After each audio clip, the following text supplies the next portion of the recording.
বিসমিল্লাহির রহমানির রহিম। আসসালামু আলাইকুম। পুরো মিডল ইস্ট আজকে হাই অ্যালার্ট। আর আজকে ইরান এতটা ধ্বংস করেছে, এতটা ক্ষতি করেছে যে কুয়েতে আমেরিকার সামরিক আড্ডা হোক অথবা পাওয়ার প্লান্ট অথবা অয়েল রিফাইনারি অথবা ওয়াটার প্লান্ট, যেটাই হোক না কেন, যেই ধ্বংস হচ্ছে সেটা আপনারা কল্পনাও করতে পারবেন না। এখন এই যে ধ্বংস, এটাকে 1000 দিয়ে গুণ করেন, এরপর যে ধ্বংস হতে যাচ্ছে সেটা এখন হবে। আজকে ইরানে অফিসিয়ালি ঘোষণা করেছে যে তারা MOU থেকে সরে যাচ্ছে। আমরা এই এগ্রিমেন্ট থেকে সরে যাচ্ছি। এই এগ্রিমেন্ট আজকের পর থেকে ইসলামিক রিপাবলিক অফ ইরান পুরোপুরি ভাবে বাতিল হয়ে গিয়েছে। আর আমেরিকার সাথে করা এগ্রিমেন্ট পুরোপুরি ভাবে টুকরো টুকরো হয়ে গেছে। সিজফায়ার শেষ হয়ে গিয়েছে, আর এখন শুধু হবে যুদ্ধ। আর তারা বলে দিয়েছে যে আজকের রাত থেকে যদি আমাদের সিভিলিয়ান, এয়ারপোর্ট আর ইনফ্রাস্ট্রাকচার যে কোনো কিছুর উপর যদি অ্যাটাক হয়, এই পুরো মিডল ইস্টের সকল এয়ারপোর্ট উড়িয়ে দিব, ওয়াটার প্লান্ট উড়িয়ে দিব, অয়েল রিফাইনারি উড়িয়ে দিব, বৈদ্যুতিক ঘরগুলো উড়িয়ে দিব, ব্রিজ উড়িয়ে দিব, আর কোনো কিছুই অবশিষ্ট থাকবে না।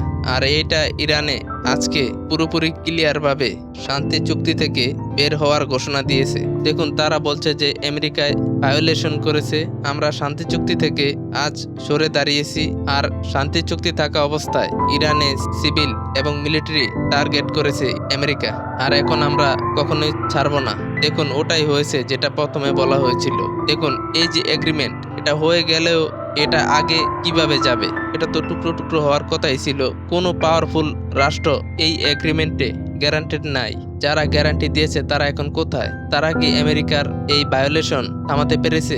ইরানের বলে দেওয়া রাস্তাতে না গিয়ে এই অবস্থা হয়েছে। ইরান বলেছে যে হরমুজ প্রণালী খোলার কারণ হলো 60 দিনের ভিতর এই অবস্থা তৈরি হবে। আর ওদিকে জেডি ভ্যান্স বলছে যে এই চুক্তি ইসরায়েল ভঙ্গ করেছে। ও বলেছে যে ইসরায়েল টাকা পয়সা লাগিয়েছে, লবিং ফর্ম হায়ার করেছে এই পুরো যুদ্ধ দ্বিতীয়বার শুরু করার জন্য।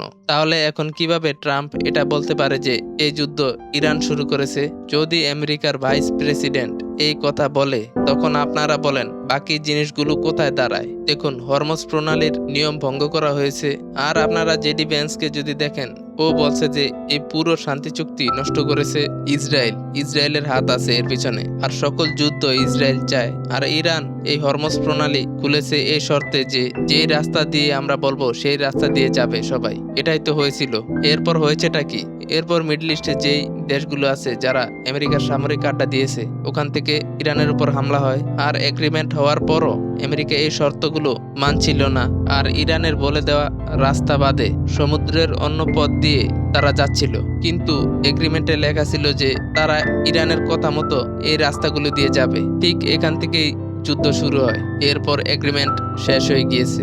আর এটা কে বলেছিল যে ইরানের বিরোধিতা করতে? আর কে বলেছিল এসব ঘটনাগুলো ঘটুক? আর কে বলেছে যে ইরানের টাকাগুলো দিবে না আমেরিকা? আর আমেরিকার ভাইস প্রেসিডেন্ট ও বলছে যে এগুলো ইসরায়েল করছে।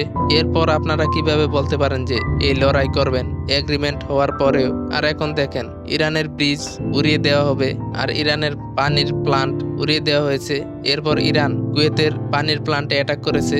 আর যদি বিদ্যুৎ চলে যায় তাহলে পুরো রিজনের বিদ্যুৎ চলে যাবে। আর ফ্লাইটগুলো ক্যান্সেল হতে শুরু করেছে, আর লোকজন দেশ ছেড়ে চলে যাচ্ছে। এখন আর বাকি কি থাকলো? এখন আর কি করবে তারা? আর ইরান বলছে যে আমরা তখনই থামবো যখন আমেরিকার আড্ডাগুলো এখান থেকে চলে যাবে, কারণ এই সামরিক আড্ডা থেকেই আমেরিকার জাহাজগুলো উড়ে আর আমাদের অ্যাটাক করে। আর ওইদিকে তারা বলছে যে এরকম পরিস্থিতিতে আমাদের উপর কেন অ্যাটাক হচ্ছে? আর এটা আমরা কবে বুঝবো যে 12,000 কিলোমিটার দূরে বসে থাকা আমেরিকা এখানে এসে যাকে খুশি তার উপর অ্যাটাক করছে, আর যেটা ইসরায়েল চায় সেটাই হয়? আর ডোনাল্ড ট্রাম্পের কথা বাদ দেন, আপনারা ভাইস প্রেসিডেন্ট এর কথাগুলো শুনেন। ও বলছে যে এই সকলের পিছনে ইসরায়েল আছে। আর এখন এগ্রিমেন্ট বাতিল হওয়ার মানে কি? এর মানে এটা হলো যে ইরান ইউরেনিয়াম ইনরিচমেন্ট করবে, মানে ইরান অ্যাটমিক শক্তি অর্জনের দিকে যাবে। আমেরিকার আড্ডায় হামলা করবে, ইসরায়েলের উপর হামলা করবে, আর প্রত্যেকটা দেশের উপর হামলা করবে যেখান থেকে আমেরিকার জাহাজগুলো উড়ে ইরানের উপর হামলা করে। আর আমেরিকার জন্য এই এগ্রিমেন্ট এর সবচেয়ে বড় ক্ষতি হলো যুদ্ধ বন্ধের পর আপনারা মনে করেন সৌদি আরব, ইরান এবং সকল মিডল ইস্টের দেশগুলো তারা ইরানের সাথে একটা চুক্তিবদ্ধ হতে যাচ্ছিল যে আমরা কখনই আর লড়াই করব না, আমরা ওপেকের মধ্যে আনবো আপনাকে, আর সবকিছু হবে। যার কারণে আমেরিকার সামরিক আড্ডাগুলোর ব্যবহারও কমে যাবে। আর আমেরিকা এই সামরিক আড্ডা নিয়েছিল এই কারণে যে ইরানের উপরে হামলা করবে। তো যদি এই মিডল ইস্টের সকল দেশগুলোর সাথে ইরানের চুক্তিবদ্ধ হয়ে যায় তাহলে সকল সমস্যারই সমাধান হয়ে গেল। তাই এই যুদ্ধ দ্বিতীয়বার শুরু করার জন্য এই এগ্রিমেন্টের ভায়োলেশন তো করতেই হবে তাদের। আর তাই এখন বাকি জিনিসগুলো কি হতে যাচ্ছে, আর এখন যদি আপনারা দেখেন তাহলে ক্ষতি কার হচ্ছে? মুসলিম দেশগুলোর। আর এখানে আসল সমস্যার মূলে কি? আমেরিকা। আর ইরান বলছে যে আপনারা আমেরিকার আড্ডাগুলো এখান থেকে সরিয়ে নিন, এরপরে আমরা ইসরায়েলকে দেখে নেব। আর সিরিয়া মুসলিম দেশ, কিন্তু সেখানে আমেরিকা বসে আছে। ইরাক এবং পুরো মিডল ইস্টে আমেরিকা বসে আছে। আর আমেরিকা কি করতে এসেছে এখানে? আর এখন সবচেয়ে বড় সমস্যা এটা যে আমেরিকার 14 জন আর্মি মারা গিয়েছে এই হামলায়। হতে পারে এই নাম্বার আরো বেশি হবে, কিন্তু তারা অফিসিয়ালি এই নাম্বারই বলেছে। আর সবচেয়ে বেশি ক্ষতি আমেরিকার হচ্ছে, কিন্তু তারা রিপোর্ট কম করে বলছে। আর ইরানে হঠাৎ করে হামলা করেছে আমেরিকার উপর, আর তারা আগের থেকেও বেশি টেকনোলজি ব্যবহার করছে। আর আমেরিকার বেসের উপর অ্যাডভান্স এয়ার ডিফেন্স সিস্টেম মজবুত হওয়ার পরেও তা ফেল করেছে। সে কারণেই তো আমেরিকার আর্মিগুলো মারা গিয়েছে, না হলে বেঁচে যেত।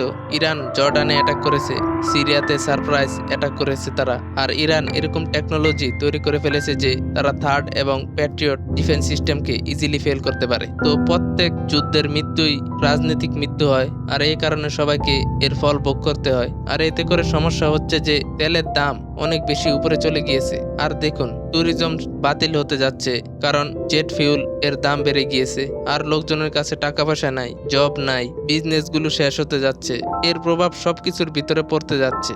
আর ওইদিকে ট্রেডার্স যারা ফরেক্স এর কাজ করে আর ক্রিপ্টোকারেন্সির কাজ করে যারা, অথবা দুনিয়াতে যারা বসে আছে ইনভেস্টর, তারা অনেক বেশি আপসেট। আর ওইদিকে ট্রাম্প বলছে যে এখন যদি ইরান হরমুজ প্রণালী বন্ধ করে ইরানকে শেষ করে দিব আমরা। আর সবাই অনেক বেশি আপসেট যে ও এগুলো কি করছে, ট্রাম্প এগুলা কি করছে। আর আপনারা জানেন যে সাউথ কোরিয়ার কি অবস্থা হয়েছে। সাউথ কোরিয়াতে 12 লাখ ট্রেডার্সদের অ্যাকাউন্ট শেষ হয়ে গিয়েছে। আর কেউ বুঝতে পারছে না যে তাদের স্টক মার্কেটগুলো নিচে নামছে। সারা দুনিয়াতে যারা ট্রেডিং করছে তাদের অবস্থা পুরোপুরি খারাপ। তারা এটা বুঝতে পারছে না যে মার্কেট কখন উপরে যাবে কখন নিচে যাবে। আর ট্রাম্পের অবস্থা এটা যে ও নিজে 3600 ট্রেড করেছে। আপনারা চিন্তা করে দেখেন, একজন প্রেসিডেন্টের এই কাজ। হোয়াইট হাউসের টেলিপ্রম্পটার যে ট্রাম্পের ঘোষণাগুলো টেলিকাস্ট করে, ওই ব্যক্তি লাখ লাখ ডলার কামিয়ে নিয়েছে, কারণ ও জানতো যে ট্রাম্প এটা বলবে।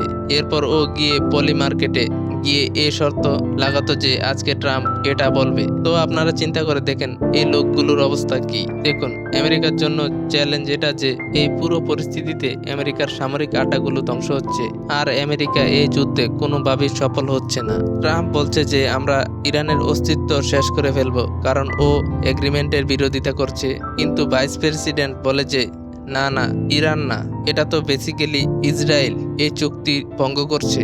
ট্রাম্প বলছে যে আমি সামরিক অভিযান করব, আর ওইদিকে জেডি ভেন্স বলছে যে আমরা সামরিক অভিযান করব না। ইরানের ভিতর যদি কোনো লোক কিছু করতে চায় তাহলে তারা নিজেরা করবে, আমরা কিছু করব না। তাহলে আপনারা চিন্তা করে দেখেন, প্রেসিডেন্ট এবং ভাইস প্রেসিডেন্টের মধ্যে যদি এত বেশি বিরোধিতা হয় তাহলে বাকি আর কি থাকলো?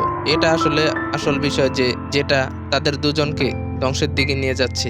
আর আমেরিকা ভালো করে জানে যে আমাদের কিছু একটা করতে হবে।